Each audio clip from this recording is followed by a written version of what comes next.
Thrice KCl plus MnO2 plus 3O2.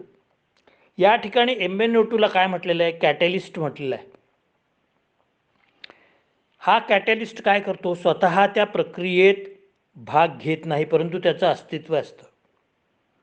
असं एखादं तत्व ब्रह्मांड निर्माण करताना त्या परमात्म्याला वाटलं की जर मला ब्रह्मांडाची रचना करायची आहे तर असं कोणतं तत्व त्यामध्ये असलं पाहिजे की त्यामध्ये मी स्वतः राहणार नाही, स्पष्ट रूपाने राहणार नाही, पण माझी सत्ता स्पष्ट राहील, माझी सत्ता जाणवेल. मग त्यांनी काय केलं ते पुढच्या मंत्रात सांगतात. सप्राणमसृजत प्राणाच्छद्दाम खम वायुर्ज्योतिरापहा पृथ्वेंद्रिय मनोन्यार्द्वीर्पम तपोमंत्राः कर्मलोका लोकेषु च नाम च. सहा प्राणम असृजत. हा विचार करून त्या परमात्म्याने काय केलं? प्राणाची रचना केली. प्राणात श्रद्धाम.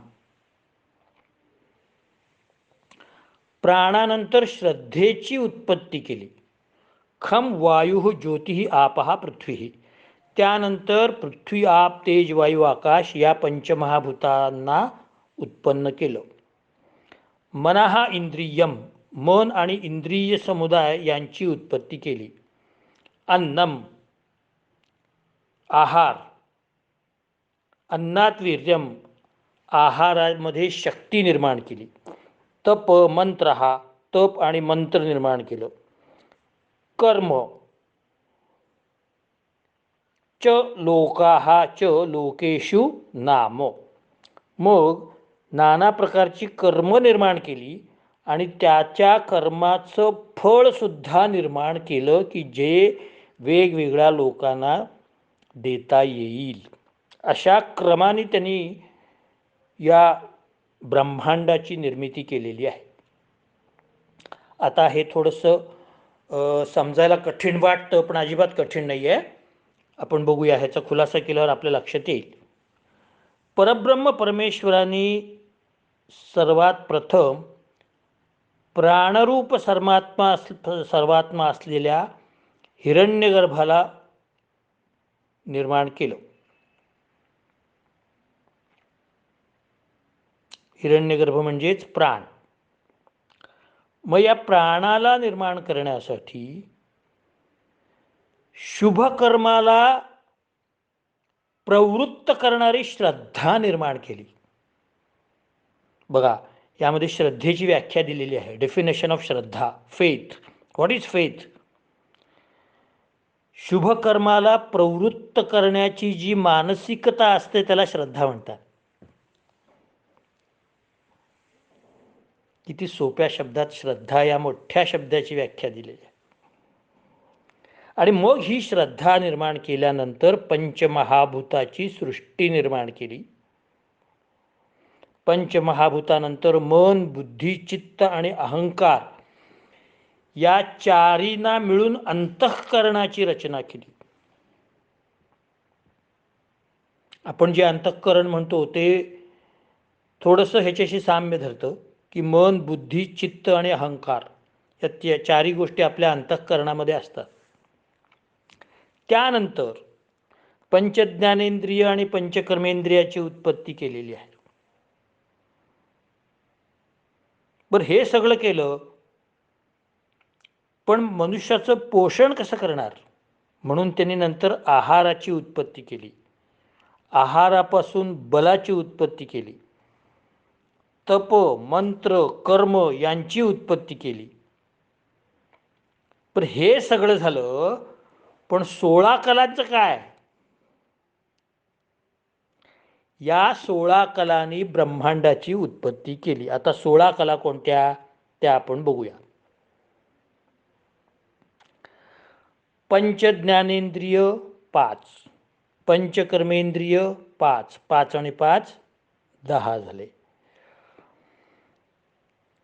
त्यानंतर एक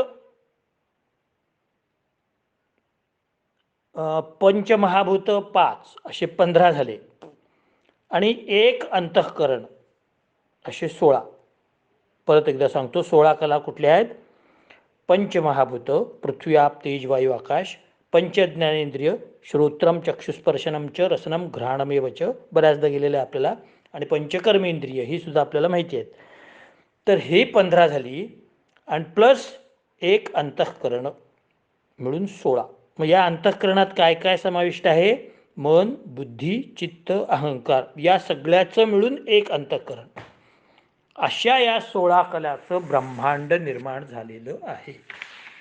म्हणजे 16 कला कोणत्या, हे जी सुकेशाला शंका होती त्याचं उत्तर त्यांनी या 4थ्या मंत्रामध्ये दिलेलं आहे.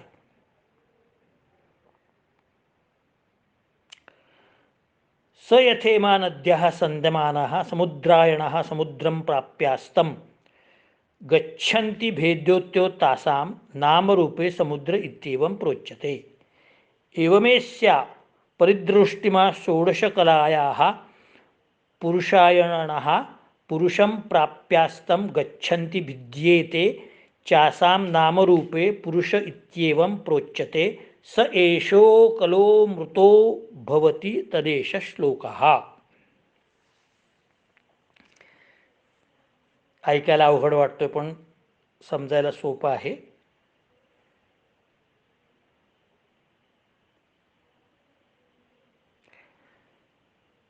ज्याप्रमाणे नदी समुद्राला मिळते आणि समुद्रामध्ये विलीन होते आणि ती नदीला अस्तित्व वेगळं राहत नाही, त्या नदीचं नाम रूप सगळं संपून जातं. म्हणजे समजा कृष्णा नदी समुद्राला मिळालेली आहे, तर जोपर्यंत ती नदी आहे तोपर्यंत त्याला आपण म्हणतो कृष्णा नदी कृष्णा नदी. पण जेव्हा ती समुद्राला मिळते तेव्हा कृष्णा नदी हे तिचं अस्तित्व संपलेलं असतं. तशाच या 16 कला ज्या आहेत त्या या 16 कला ब्रह्मांडामध्ये समाविष्ट आहेत. किंबहुना या 16 कला ब्रह्मांडाचा एक मोठा भाग आहे, ज्यांचा आधार परमगती पुरुष आहे. आणि ह्या पुरुषाला प्राप्त करून घेऊन, कसं प्राप्त करून घ्यायचं की आपल्याला त्या परमात्म्यामध्ये विलीन करून टाकायचं.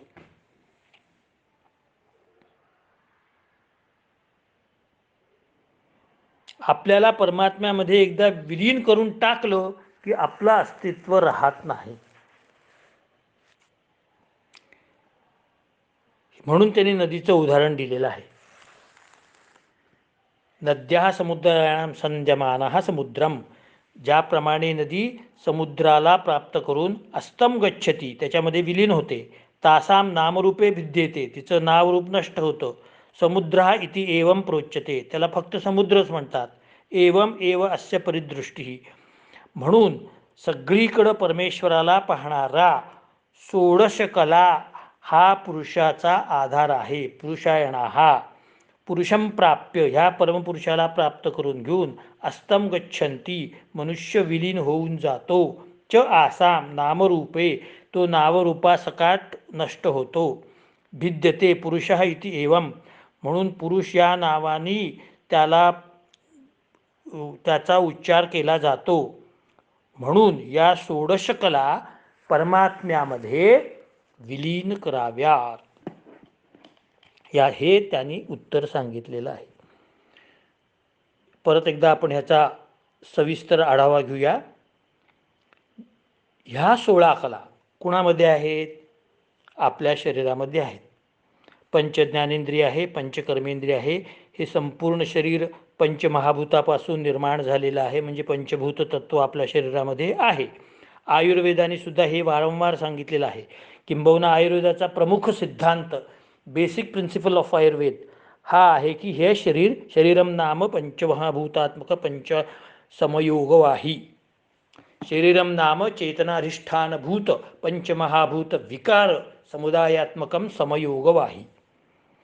असं हे शरीर पंचमहाभूतापासून निर्माण झालेलं आहे. त्यामध्ये पंचज्ञानेंद्रिय आणि पंचकर्मेंद्रिय आहेत आणि अंतःकरण आहे. अंतःकरण म्हणजे त्या शरीराची सजीवता आहे. मग ह्या सगळ्या 16 कलापासून निर्माण झालेलं हे शरीर परमपुरुषामध्ये विलीन करून टाकायचं. कसं? त्याचं उदाहरण दिलेलं आहे की ज्याप्रमाणे नदी उगम पावल्यापासून ती समुद्रामध्ये मिळण्यापर्यंत त्या नदीचं स्वतःचं असं वेगळं अस्तित्व असतं. मी तुम्हाला आता भीमा नदीचं उदाहरण परत घेऊया आपण. भीमाशंकर डोंगरातून ती नदी उगम झाली. मी बघून आलाय तो उगम. तुम्ही सुद्धा अनेकांनी भीमाशंकर बघितलं असेल. आणि तिथून ती नदी उगम होऊन शेवटी ती आंध्र प्रदेशात जाऊन तिकडे समुद्राला विशाखापट्टणम जवळ कुठेतरी जाऊन मिळते. हा सगळा त्या नदीचा प्रवास भीमा नदी हे तिचं स्वतंत्र अस्तित्व दाखवणार आहे. तिथं पंढरपूरला गेल्यानंतर ती चंद्रभागा होते. चंद्रकोरी प्रमाण असल्यामुळं. परंतु हीच भीमा नदी जेव्हा समुद्राला मिळते तेव्हा तिचं भीमा नदी हे वेगळं अस्तित्व राहत नाही. त्या भीमा नदीचं पाणी कुठलं आणि समुद्राचं पाणी कुठलं हे आपण सांगू शकत नाही. त्या सगळ्याला आपण समुद्र म्हणून टाकतो. तसं 16 कला असलेला हा पुरुष जेव्हा परमपुरुषाला जाऊन मिळतो तेव्हा तो पुरुषच राहतो. संत तुकाराम महाराज जेव्हा सदेह वैकुंठाला गेले, वैकुंठवासी झाले, तेव्हा ते संत तुकाराम राहिलेच नाहीत. ते काय राहिले? पांडुरंगामध्ये विलीन झाले. ज्ञानेश्वर माऊलींनी सजीव समाधी घेतली. नंतर ते परमात्म्यात विलीन झाले. संत ज्ञानेश्वर म्हणून वेगळं त्यांचं फक्त समाधी स्वरूप राहिले. ते सगळ्या संतांनी हेच केलेलं आहे. आत्मसमर्पण केलेलं आहे.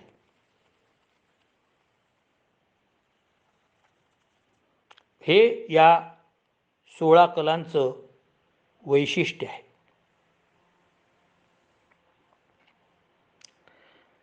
पुढं ते सांगतात, अरा इव रथनाभौ कला यस्मिन् प्रतिष्ठितः तम वेद्य पुरुषम वेद यथा मावो परिव्यथच. रथनाभौ, रथचक्राच्या नाभीच्या आधारावर, आराहा इव ज्याप्रमाणे आर्या या स्थित होतात, यस्मिन कलाहा प्रतिष्ठिताहा त्यामध्ये वर सांगितलेल्या कला स्थित आहेत. तम वेद्यम पुरुषम ते जाणण्याला योग्य असा परमपुरुष परमेश्वराला वेद समजून घेतलं पाहिजे. यथा वहा मृत्यू मा परिव्रथा इति मग तुम्हा लोकांना मृत्यूचं दुःख वाटणार नाही. आता त्याने दुसरं उदाहरण दिले पिप्पलाद महर्षीने. ते सुकेशाला काय सांगतात? अरे सुकेशा,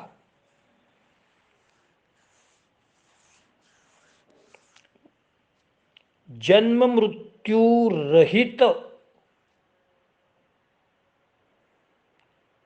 अशी श्रद्धा आपल्या मनामध्ये असली पाहिजे. म्हणजे कशी? तर रथाच्या चाकाबरोबर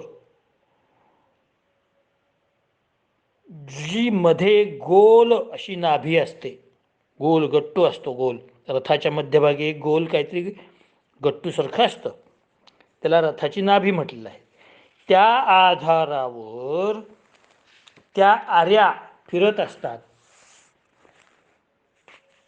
8 असतील, 10 असतील, 12 असतील. तसं 16 कलांचा आधार हा परब्रह्म परमेश्वर आहे. त्यामध्ये तुम्ही लीन व्हायला पाहिजे, म्हणजे तुम्हाला मृत्यूचा भय राहणार नाही.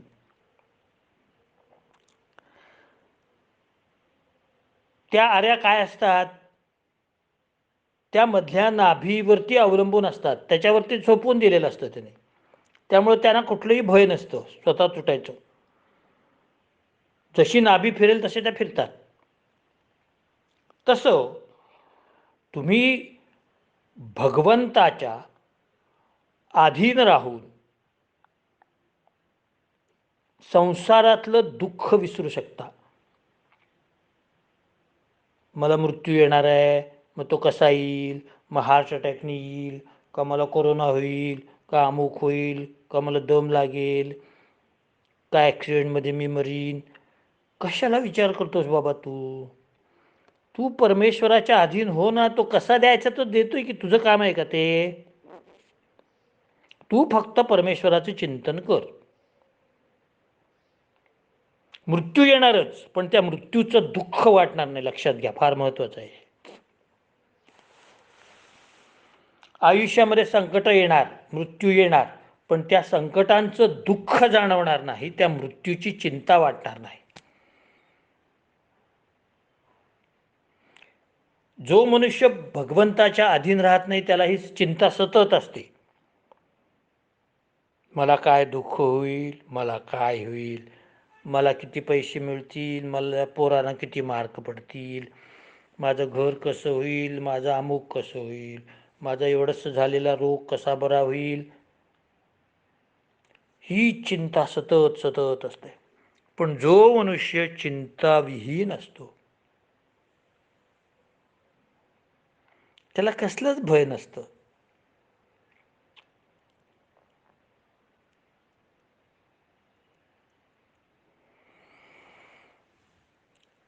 म्हणून जन्ममृत्यूचं भय किंवा संकटांचं भय जाणवून घ्यायचं नसेल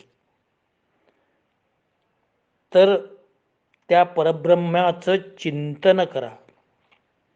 पुढच्या मंत्रात सांगतात, तान्होवाचितै परमेमात्मरम ब्रह्मवेद नातः परमस्थिती. त्यानंतर पिप्पलादाने सांगितलंय, हो, पिप्पलादाने तान उवाच म्हणाले, काय म्हणाले, एतत् परब्रह्मम अहम, हा परब्रह्म मी, एतावत वेद, एवढा मला समजतो. आता हा परम न अस्ति है, या नंतर कोणतेही तत्व नाही, अस्तित्वात नाही. त्याच्यापेक्षा उत्कृष्ट तत्व कुठलंही नाही, परब्रह्मापेक्षा श्रेष्ठ तत्व कुठलंही नाही. एवढा उपदेश केल्यानंतर पिप्पलाद ऋषी सांगतायत की, हे सुकेशा, सर्व ऋषींनी या परब्रह्म विषयाबद्दल मला विचारलेलं आहे. त्याच्याबद्दल मी एवढं निश्चितपणाने सांगू शकतो की या परब्रह्मापेक्षा श्रेष्ठ काहीही नाही. आता तुम्ही लोकांनी मला जे विचारलेलं आहे ते सगळं मी तुम्हाला सांगितलेलं आहे. मग सगळे हे 6 ऋषी जे आहेत, ज्यांनी पिप्पलादांना आपापल्या शंका विचारलेल्या आहेत, ते सगळे ऋषी पिप्पलादांना मनोमन नमस्कार करत आहेत, कृतज्ञता व्यक्त करत आहेत आणि म्हणत आहेत, ते तमचर्यतस्वन हिनः पिता यो अस्माकं विद्यया परंपारम तारेस्थिती नमः परमऋषेभ्यः नमः परमऋषेभ्यः. ते त्या 6 शिष्यांनी तम अर्चयंत, पिप्पलाद ऋषींची पूजा केलेली आहे. त्वम ही नहा पिता, तुम्हीच आमचे पित्या समान आहात. यः अस्माकम अविद्यायाः परमं पारम, आमच्यातली अविद्या म्हणजे शंका तुम्ही दूर केलेली आहे. तारयसी इति, आणि आम्हाला चांगल्या ठिकाणी तुम्ही तारून नेलेलं आहे. नमः परमऋषीभ्यः नमः परमऋषीभ्यः. हे परमऋषी, मी आम्हाला नमस्कार करतो, आपल्याला मी पुन्हा पुन्हा नमस्कार करतो. असं म्हणून त्यांनी पिप्पलाद ऋषींना कृतज्ञता व्यक्त केलेली आहे.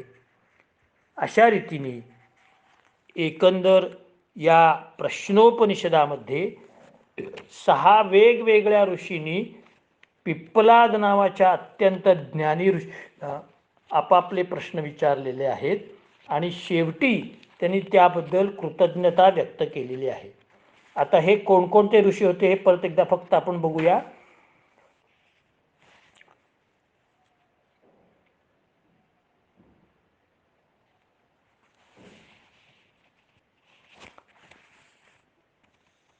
भरद्वाजाचा पुत्र सुकेशा, शिबिकुमार सत्यकाम, गर्गोत्रोत्पन्न सौर्यायणी, कोशल देशाचा अश्वलायन, विदर्भ देशाचा भार्गव आणि कत्यक प्रपौत्र कबंधी.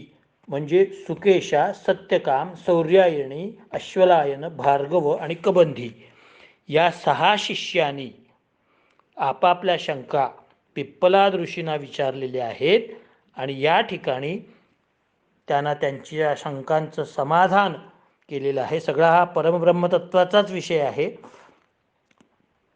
तो मी यथामती सांगितलेला आहे. मला बुद्धीला जेवढं झेपेल तेवढं मी स्पष्ट करून सोप्या शब्दात सांगण्याचा प्रयत्न केलेला आहे. आणि या ठिकाणी प्रश्नोपनिषद हे उपनिषद समाप्त झालेलं आहे. हरिओम. कृपया सबस्क्राईब करायला विसरू नका. धन्यवाद.